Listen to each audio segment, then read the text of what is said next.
So now that we've covered lesson 1, understanding the concept of a narrative and discussing the characteristics of a monster, we're going to do a worksheet to help us think through our monsters.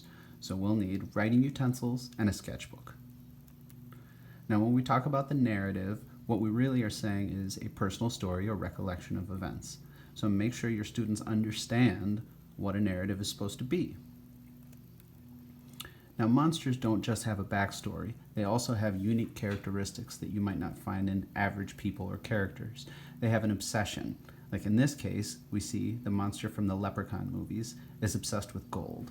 He'll kill to get it, and he actually enjoys doing that.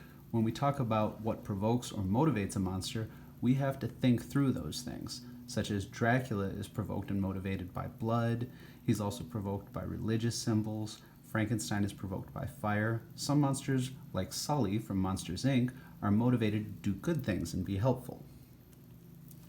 So for our monster's backstory, we want to end with the name. Even though that's the first thing up top, really give the monster the name after you've figured out all of his characteristics, his backstory, and what he looks like.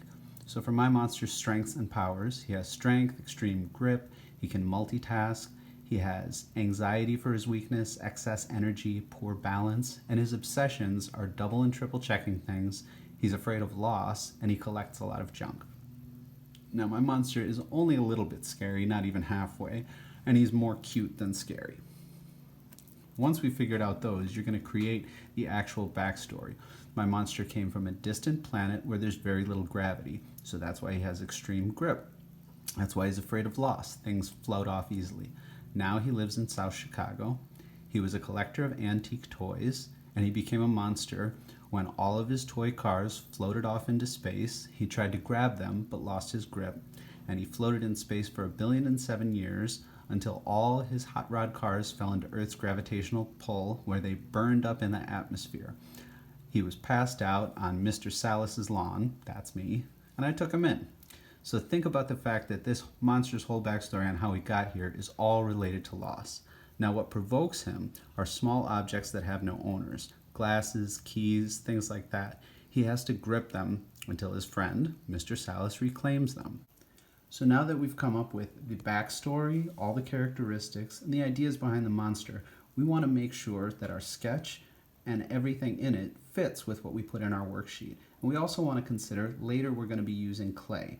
So we can't just make something that has really thin toothpick-like legs and a huge heavy head because it's going to fall apart. So once you've created all these ideas, you've got a character concept. Later on, we'll turn this into a clay monster. So remember, this is the last tool that we have before we actually get started working on with clay. And that's our worksheet for thinking monsters.